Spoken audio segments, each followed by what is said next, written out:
Beth. Thank you for taking care of my daughter for the past month. I'll come to pick her up tomorrow. What are you talking about? While Kathy, my sister-in-law who had been traveling for a whole month, was still at the airport, I could hear the announcements in the background on the other end of the phone.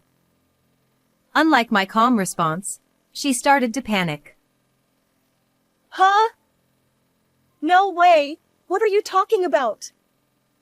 She's there with you, right? I left Emily in your apartment's parking lot. Emily is her daughter, which means she's my niece. I haven't seen her. When did this supposedly happen? Don't play dumb. I sent you a message, so you must know. I didn't receive any messages. No way. That's impossible. Kathy, now in a panic, let out a high-pitched scream over the phone. What are you going to do about this? I left Emily with you. You have to take responsibility if something happens. After that, Kathy hung up and tried calling Emily's child's smartphone but couldn't get through, making her even more frantic. She called me back in a rush, shouting even more, so I suggested she go back home first.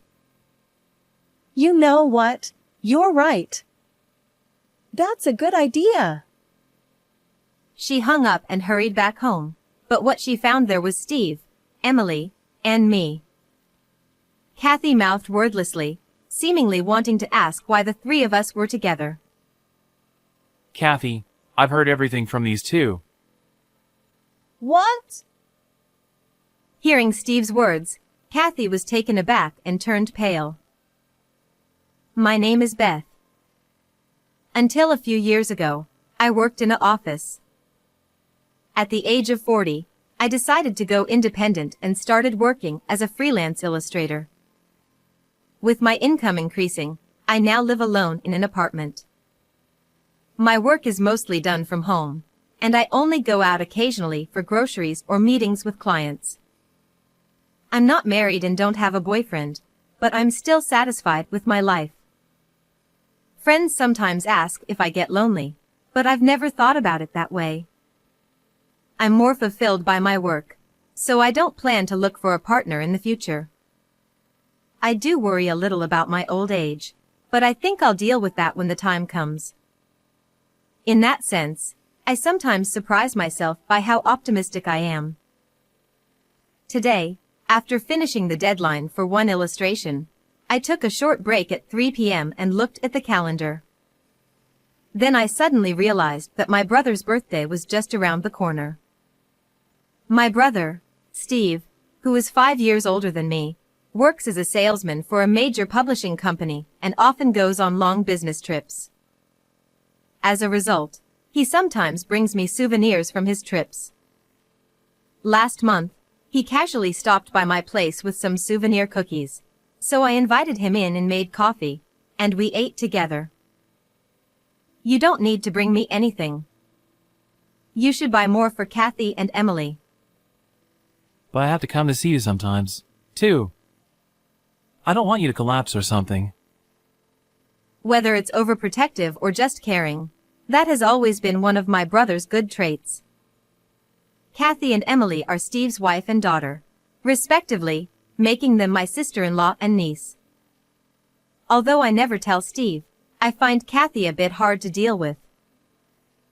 She's very cheerful, always stylish with her nails and trendy fashion, and gives off a very glamorous impression. There's nothing wrong with that, and I don't mind it much, but she always seems to look down on me for being single.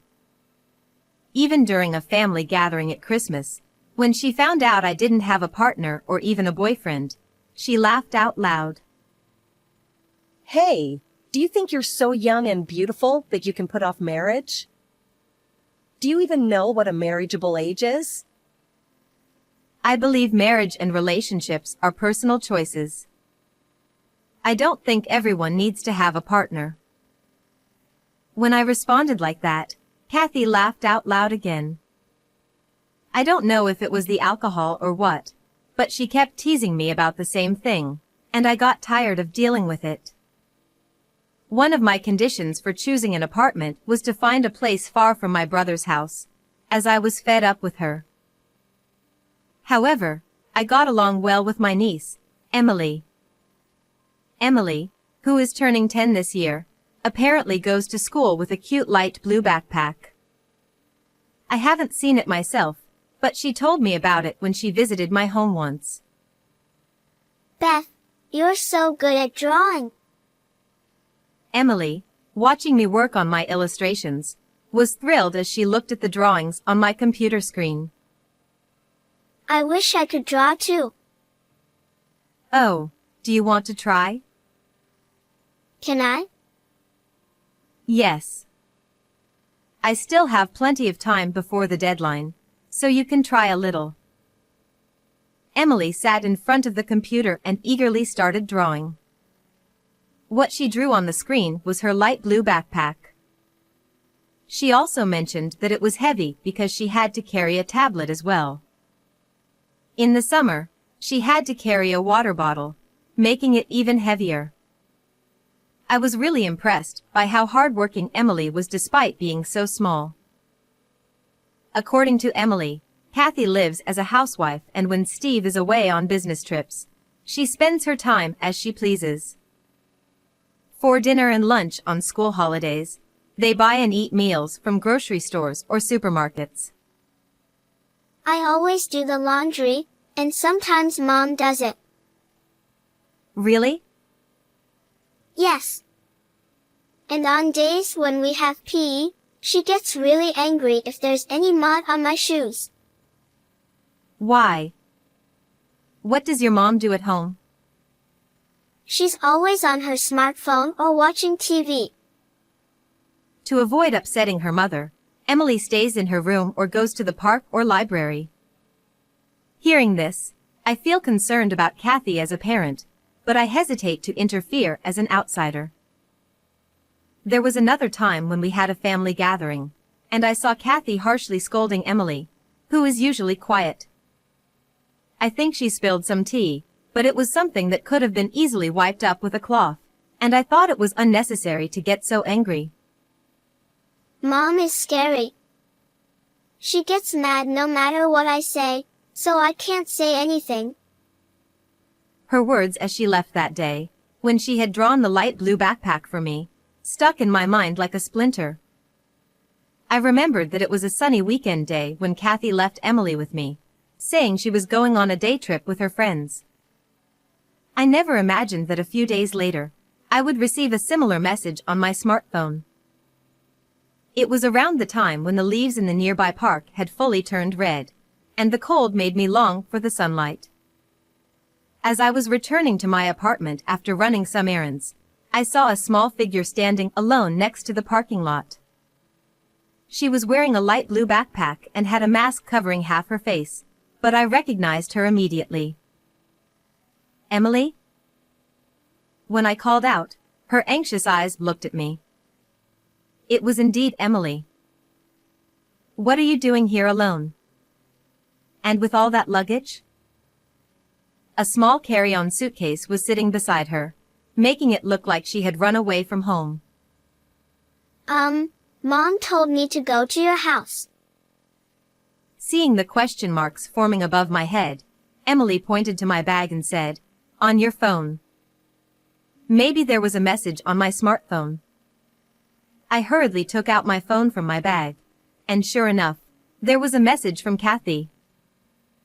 Beth, sorry for the sudden notice. I'm going on a month-long trip with a friend, so please take care of my daughter. Reading this, a bewildered "huh" escaped my lips, but I quickly closed my mouth. Of course, I was confused, but I decided to bring the equally confused Emily into my apartment first. Once inside, Emily took off her mask, revealing cheeks as red as apples and very cold hands. I prepared some hot cocoa to warm her up and offered some snacks while listening to her story. She had been spending time in her room drawing in her notebook when Kathy suddenly entered without knocking, handed her a carry-on suitcase, and said, Emily, get ready to go to Beth's house. I'm not going to be home for a month, so take your backpack too. Got it? Okay.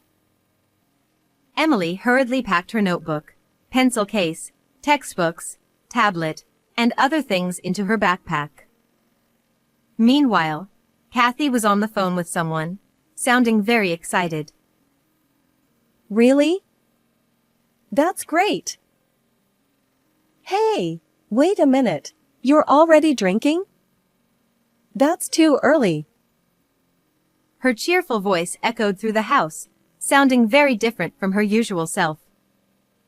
Emily covered her ears as she heard her mother's laughter from downstairs.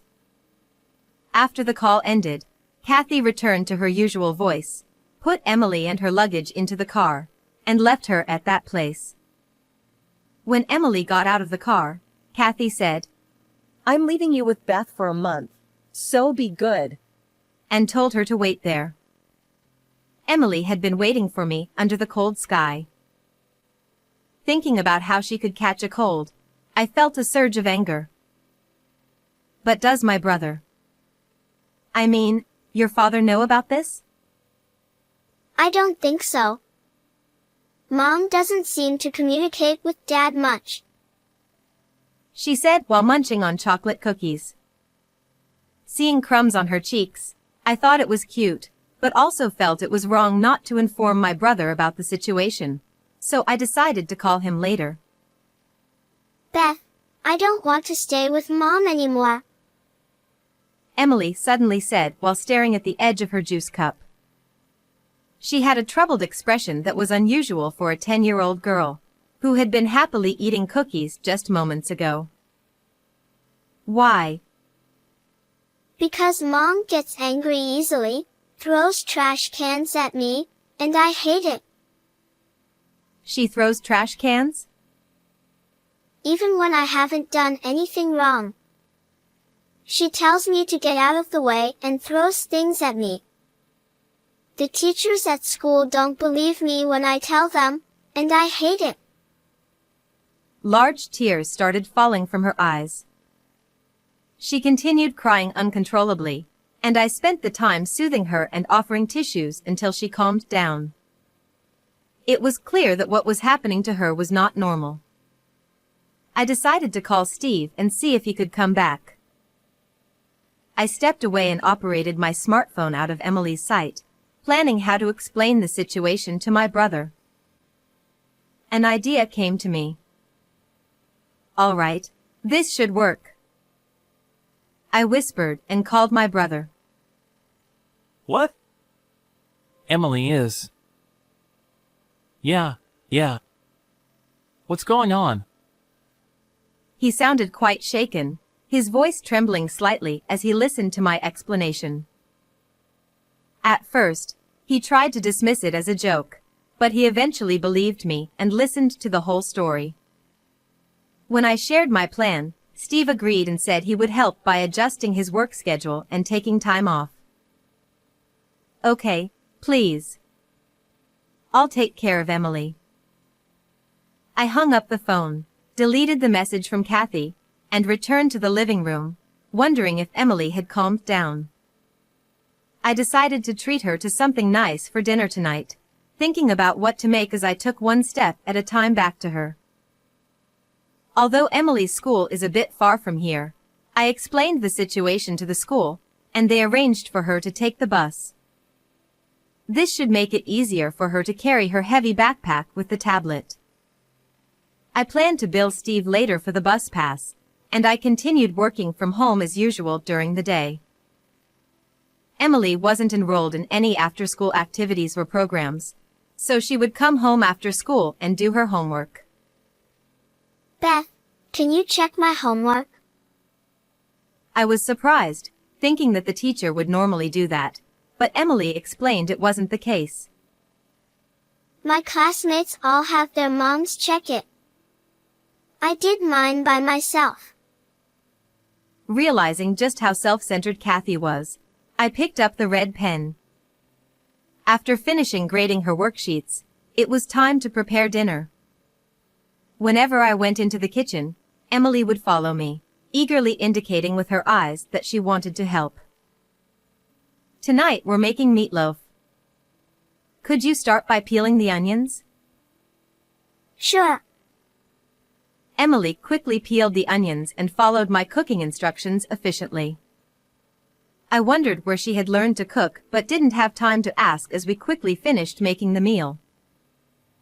As these daily routines continued happily, a month passed in no time.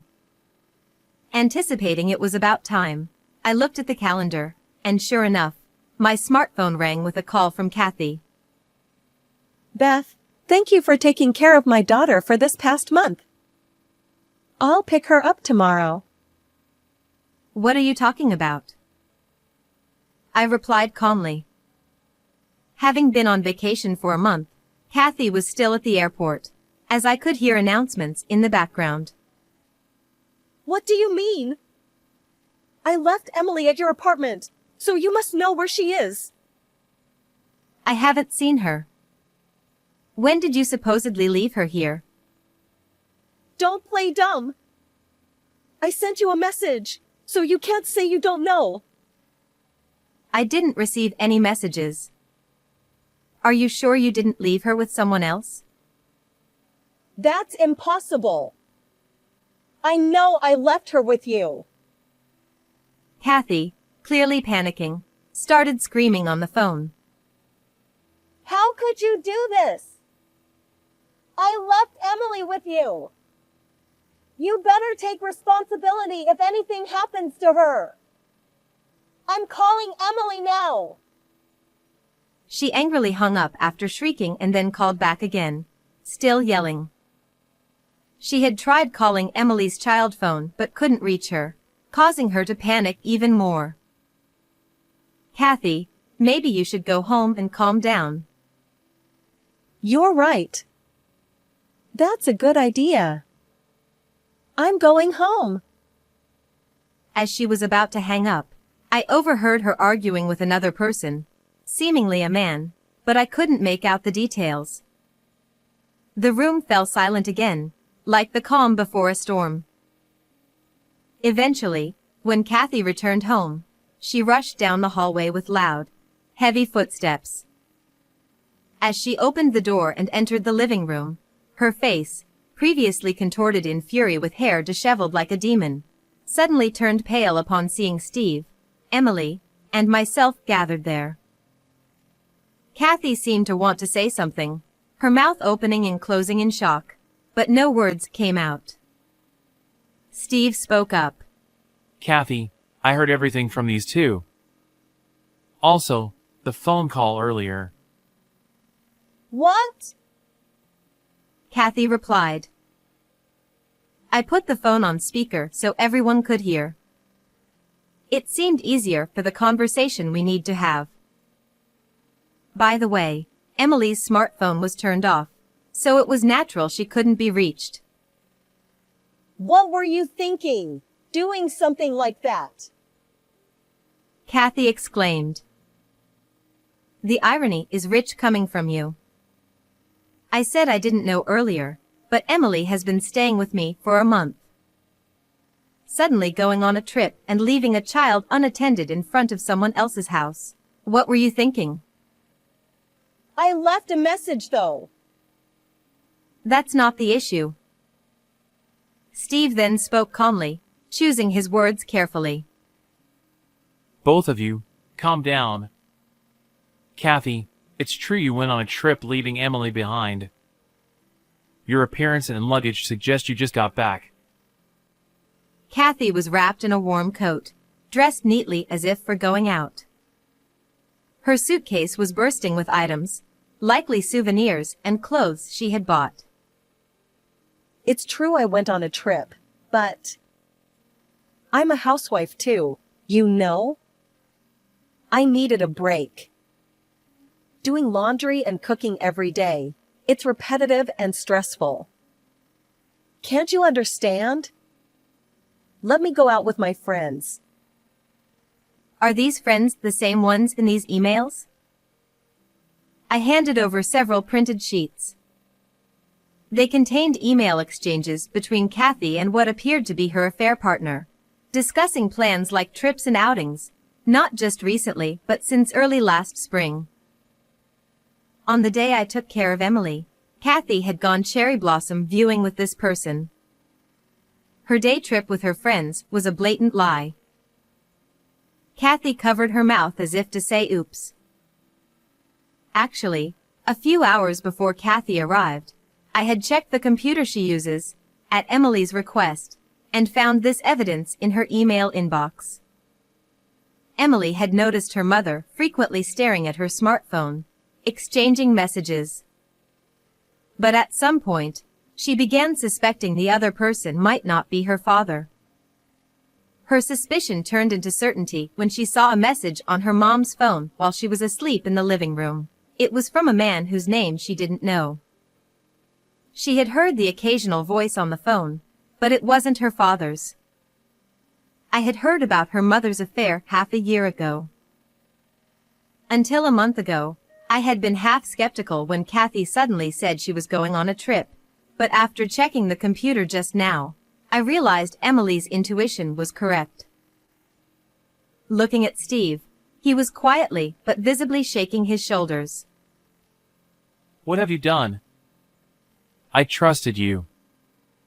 You left Emily with Beth, claiming you went on a vacation. With clenched fists trembling, Steve confronted Kathy. No! You are misunderstanding. I was forced to go on that trip because of him. Forced? Is that why you left this house for a month?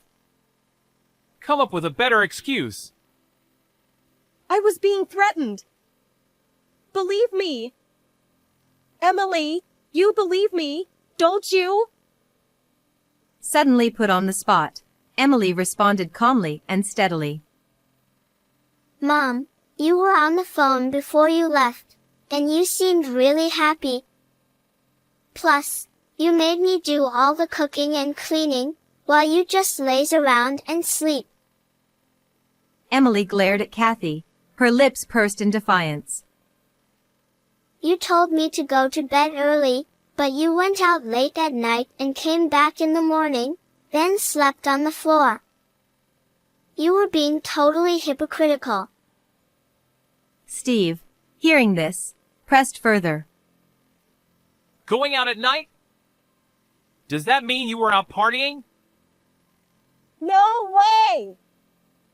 Emily, stop talking! I quickly showed Steve a photo on my smartphone.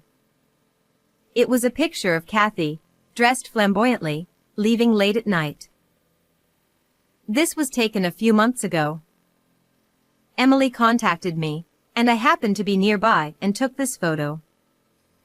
I was shocked too. Where were you going at that hour, Kathy? Oh no. Seeing the photo, Kathy realized she couldn't talk her way out of this and collapsed to the floor. I can't believe this. I can't leave Emily with you anymore. Let's get divorced. I'll demand alimony. From now on, you can enjoy your life with that other guy. Steve turned his back on Kathy, his shoulders slumped. Why? Divorce? You can't be serious. Don't you think it's pitiful for Emily not to have a mother? What about Emily? Hey, help me, Emily. No. Absolutely not. I'd rather have Beth than a mom like you. It felt embarrassing to see her begging her own child. While I took care of Emily, I tried to spend as much time with her as possible, talking about school, hobbies, and her future. Of course, cooking together was one of those things. Don't worry, Kathy. I'll make Emily happy. With a smile, I said, and Kathy slumped, saying nothing more. Half a year later, their divorce was finalized, and Steve gained custody. Kathy, dragged by her parents, returned to her hometown. By the way, the man she had an affair with online disappeared as soon as he found out about Kathy's divorce, and they couldn't communicate anymore. When she realized she had been played, it was too late. All that remained for Kathy was paying a hefty settlement and child support. Her savings alone weren't enough, so she had to rely on her parents for more than half of it. However, this led to stricter monitoring by her parents, and she couldn't go out late at night anymore. Moreover, rumors spread throughout the neighborhood that she had divorced without taking her own daughter, so she rarely went out of the house during the day. Still, she couldn't avoid working forever, so someday she would have to re-enter society, but neither Steve, Emily, nor I knew what would happen after that. Steve decided to rent out their old house and move to another floor in the apartment where I live now. He plans to use the rent for mortgage repayments and savings for Emily. I started visiting them almost every day. Steve couldn't be near Emily due to frequent business trips and neglecting his family. He reflected on concentrating too much on work and decided to change jobs.